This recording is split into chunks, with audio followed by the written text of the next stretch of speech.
ओम शांति। आज सतगुरुवार के दिन सभी भाई बहनों की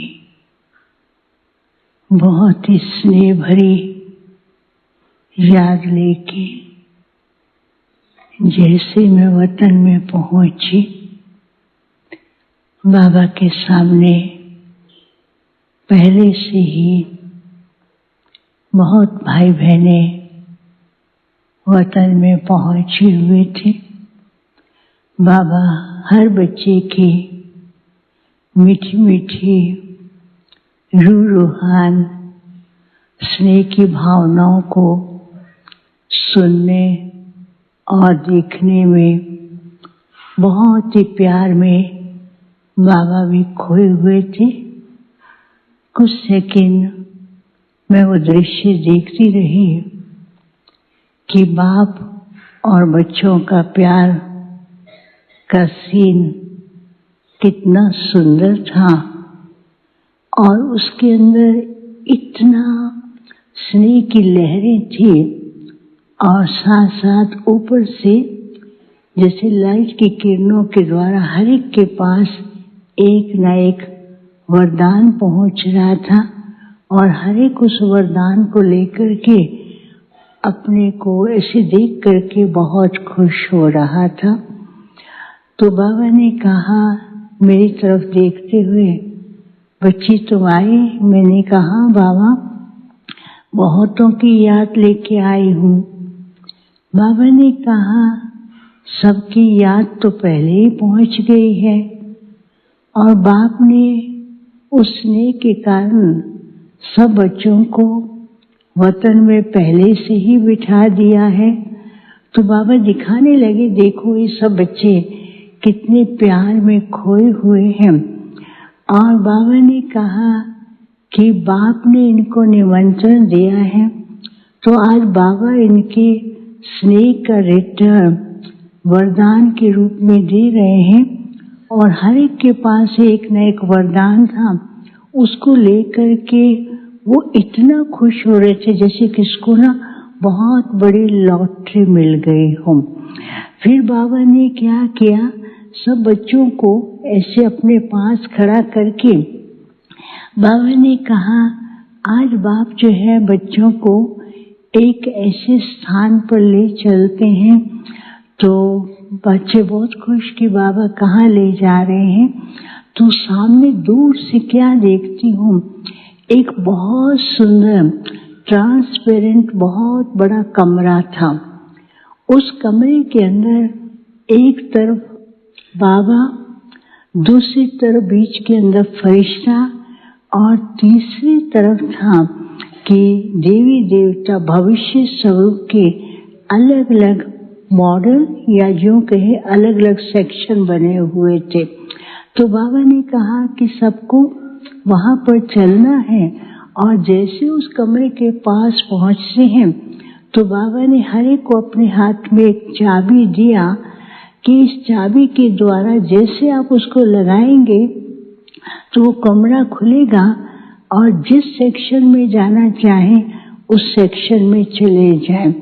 तो जैसे सबके हाथ में चाबी आती है तो उस चाबी के पहुंचते ही किसी बच्चे के मन में जो संकल्प चल रहा है उस संकल्प के कारण वो चाबी टेढ़ी हो जाती थी। किसी बच्चे की चाबी जो है वो आधी हो जाती थी, किसी बच्चे के हाथ से वो चाबी गुम हो जाती थी। तो बाबा को कहते, बाबा ये तो चाबी टेढ़ी हो गई है। बाबा ने कहा क्यों? तो बाबा ने कहा देखो अभी भी बाप बच्चों के सामने ऐसा स्वरूप बना करके रखा है, जब चाहो बाप समान बनो, जब चाहो बाप समान स्थिति का अनुभव करो, जब चाहो फरिश्ता बन करके उड़ते रहो और जब चाहो भविष्य नई दुनिया के सीन के अंदर उस स्वरूप में टिक हो जाओ। लेकिन अभी भी कई बच्चे जो हैं कंफ्यूज हो जाते हैं। पुरुषार्थ के अंदर कंफ्यूजन आती है, तो जैसे कंफ्यूजन आती है तो जो चाबी बाबा ने दी है वो चाबी थोड़ी सी टेढ़ी होने लगती है, वो नहीं लग पाती।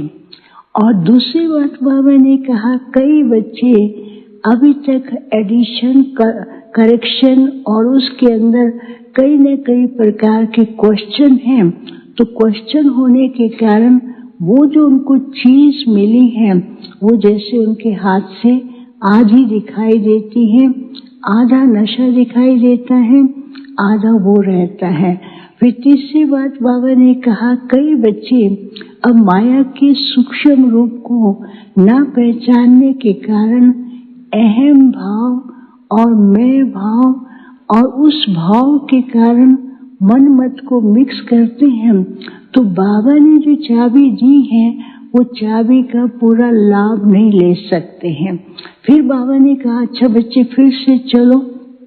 तो फिर वो जो चाबी दी थी उस चाबी के ऊपर लिखा हुआ था, मेरा तो एक बाबा, और दूसरी तरफ लिखा हुआ था श्रीमत का पालन करना, और बीच में चाबी के कॉर्नर पर लिखा हुआ था बिंदु स्वरूप स्थिति द्वारा साक्षीपन की स्टेज का अनुभव करना। तो बाबा ने कहा, अभी समय अनुसार बच्चों को एक तो बिंदु स्वरूप की स्थिति को अपना बिंदु का अभ्यास करने का प्रैक्टिस और ज्यादा करनी है, और समय नए नए सीन दिखाएगा और उसको साक्षी स्टेज के द्वारा देखना है। और फिर बाबा ने कहा कि बाप को साथी बना करके रखे और साथ साथ बाप के जो श्रीमत है उसका पालन करे, तो माया कभी भी आकर के बीच में बाधा नहीं डालेगी और माया ही आपके सामने आकर के ऐसा सिर झुकाएगी और आपका साथी बनेगी, आपको अपनी ऊंची स्टेज बनाने में। माया तो इसी का इंतजार कर रही है कि बच्चे बाबा को साथी बनाएं ताकि मैं इनके आगे नमस्कार करके इनको उस स्टेज पर पहुंचाने में मदद करूं। लेकिन बच्चे अभी तक वो नहीं समझ पाए हैं, इसलिए बच्चों को हर कार्य को करते हुए साक्षीपन की स्टेज को और पावरफुल बनाना है। फिर बाबा ने जैसे बच्चों को बहुत फिर से इमर्ज करते बहुत प्यार कर रहे थे, और बाबा के सामने एक बहुत सुंदर बगीचा था।